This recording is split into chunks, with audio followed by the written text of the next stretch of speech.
Saudara, penyebaran kasus wabah leptospirosis yang ditularkan urin dan kotoran tikus di Gorontalo terus meningkat. Wabah penyakit leptospirosis menjadi wabah yang baru dan pertama kali menyebar di Gorontalo. Penyebaran wabah ini pun diketahui terjadi sejak bulan Juni 2024 kemarin saat sejumlah wilayah di Gorontalo terdampak banjir.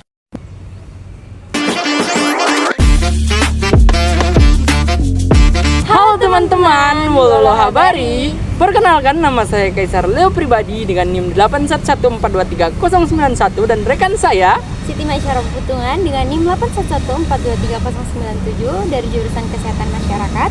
Baik, kali ini kami akan membahas tentang penyakit menular leptospirosis. Apa sih itu penyakit leptospirosis? Mari kita saksikan. Leptospirosis adalah penyakit menular yang disebabkan oleh bakteri Leptopira, di mana bakteri ini ada di dalam ginjal hewan penular seperti tikus. Tetapi bukan hanya tikus hewan penularnya, tapi ada juga sapi, kerbau, kuda, anjing, babi, bahkan kambing pun ada. Pasti teman-teman bertanya-tanya, bagaimana sih penyakit leptospirosis ini dapat ditularkan? Jadi, penyakit leptospirosis ini dapat ditularkan ada secara langsung ataupun tidak langsung.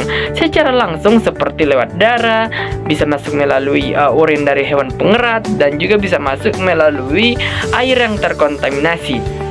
Penularan dari manusia ke manusia walaupun jarang terjadi tetapi bisa terjadi, di mana penularan manusia ke manusia ini seperti berhubungan seksual. Ada juga ibu hamil yang menderita leptospirosis akan tertular ke janinnya, dan juga ada juga air susu ibu.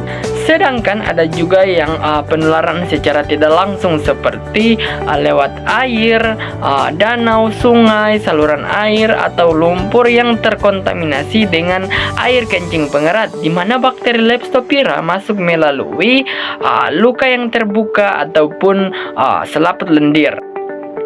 Kondisi apa saja sih yang meningkatkan resiko penularan penyakit Leptopira? Baik, kondisi yang meningkatkan penyakit tertularnya leptospirosis yaitu pada kondisi hujan. Kenapa? Karena ketika hujan ada terjadi genangan air, di mana bakteri-bakteri Leptopira yang ada di dalam tanah akan terkontaminasi dengan genangan air, di mana bakteri Leptopira ini akan lebih bertahan lama ketika di dalam air. Bakteri Leptopira ini bertahan kurang lebih 1 bulan. Selanjutnya ada kelompok pekerja yang tinggi resiko terkena penyakit leptospirosis seperti petani, di mana petani ini sering berhubungan dengan tanah dan juga air.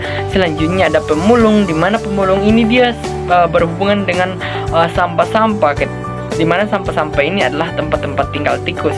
Yang ketiga ada pengelolaan sampah.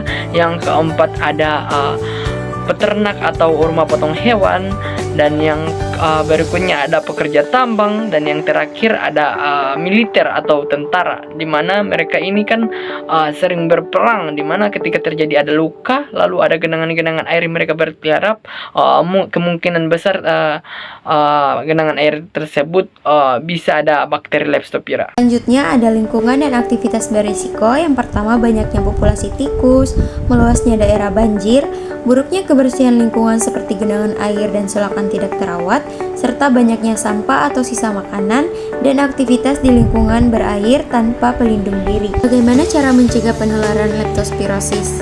Yang pertama, gunakan sepatu boot, sarung tangan dan masker, cuci tangan dan cuci peralatan kerja setelah selesai.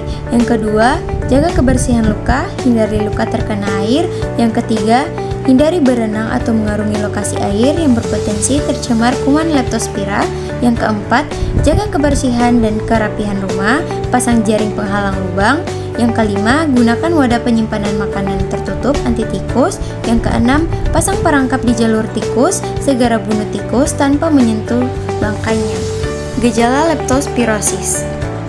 Selanjutnya, gejala leptospirosis yang pertama demam tinggi, sakit kepala, pendarahan, nyeri otot, muntah-muntah, mata merah, dan menggigil.